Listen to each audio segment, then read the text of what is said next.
remaining. So we're playing a really compressed version of the game right now. Normally you'll have 5-minute rounds, but we did 2 minutes just for the sake of the show. So the way Versus works at its core, you only score points on the smart 10 team. seconds remaining. So you see Shishka taking out some jackals.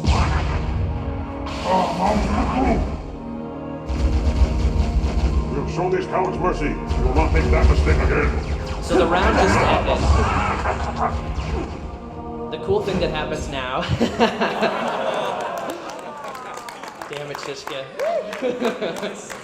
Firefight. So we switch over now, and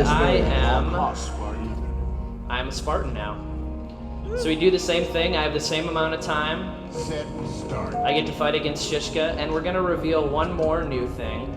It's a brand new vehicle you guys have never seen before. I'll just run over here real quick. The forklift.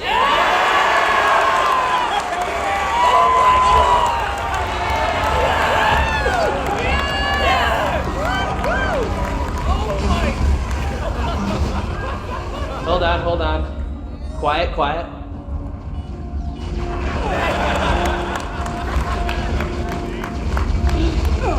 All right, and that's what's new in Firefight and Reach.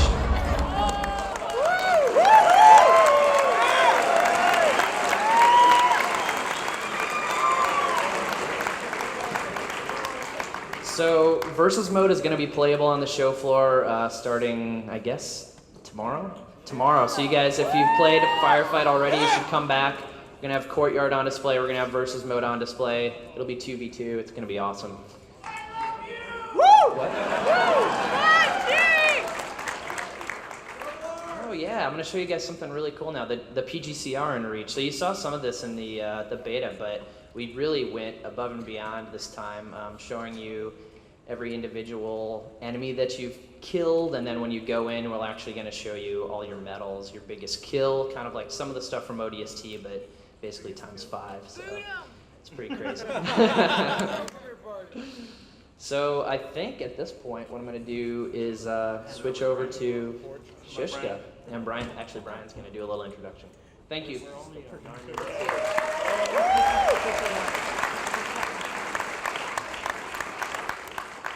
Yeah, so just like Lars said, starting tomorrow all the way through Sunday over at the Xbox booth, we'll have Versus Firefight playable, so definitely come by and check that out. So now, next thing we're going to do is switch over, talk about a different aspect of the game. Kind of a similar theme, though. One of the big things that kind of runs through all of Reach, and really Halo in general, is this idea of empowering the player with the ability to kind of start to create and customize the game experience, and then to be able to share that with the community. And of course, with Halo 3, we introduced Forge, and that was something that, initially really was kind of designed as a way to be able to primarily focus on things like spawn points and weapons, and be able to sort of be able to go in and sort of adjust those aspects of the map. But then with the release of Foundry, we kind of just broke it wide open and started including these building blocks that let you build actual structures and geometry and really start to craft a map. And then, of course, Sandbox got released, and all sorts of amazing things have been built by the community. So today we do want to talk a little bit about Forge. It's back, as you would expect. It is better and bigger, and there's lots of new stuff in it. So Chad, being one of the designers who has probably spent the most time in Reach's Forge of anybody at the studio, is going to give you a tour of Forge 2.0, and I think take us beyond the canyon today.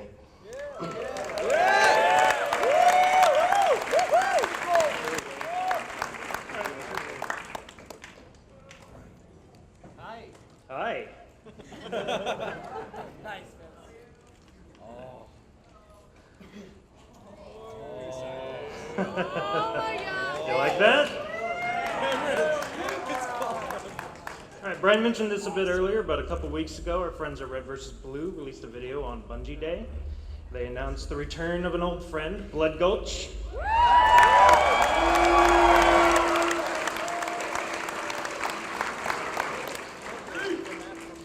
Now we call it Hemorrhage.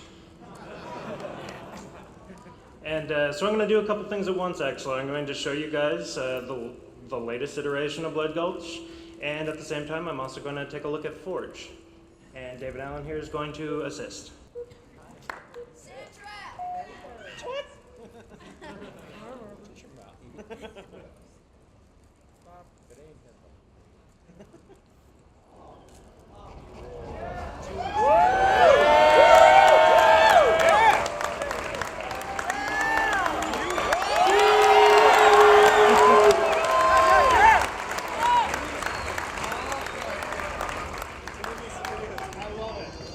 Welcome back.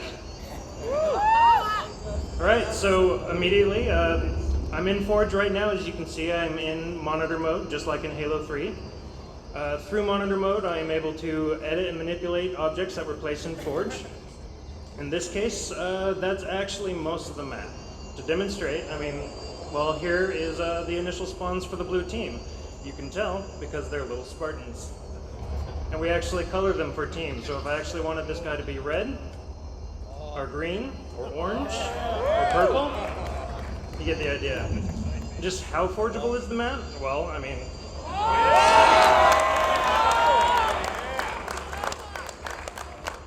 pretty forgeable.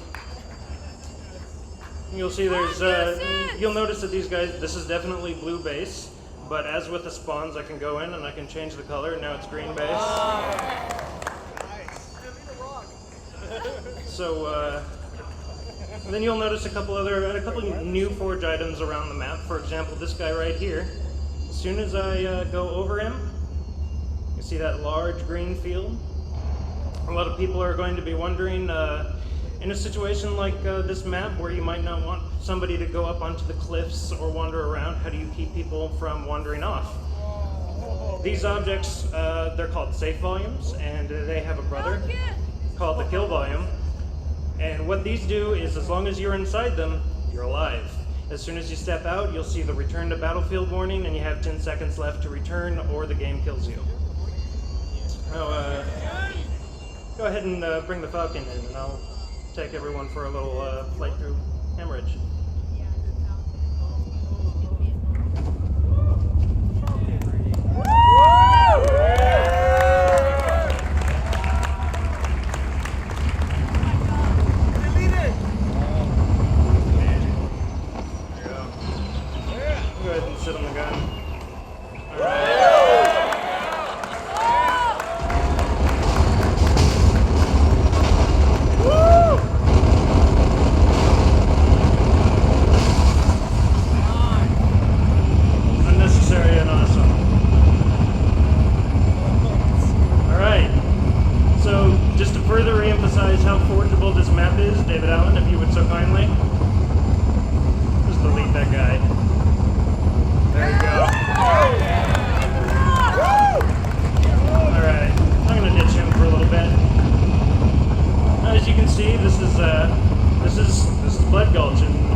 Should we finally go beyond the canyon?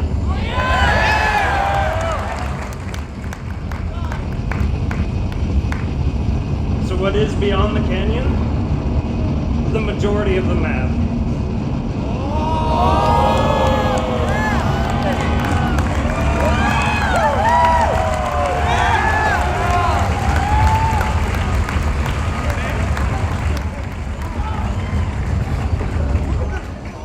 So now that the ruse is up, Blood Gulch, or Hemorrhage rather, is a map variant of a much larger map that we call Forge World.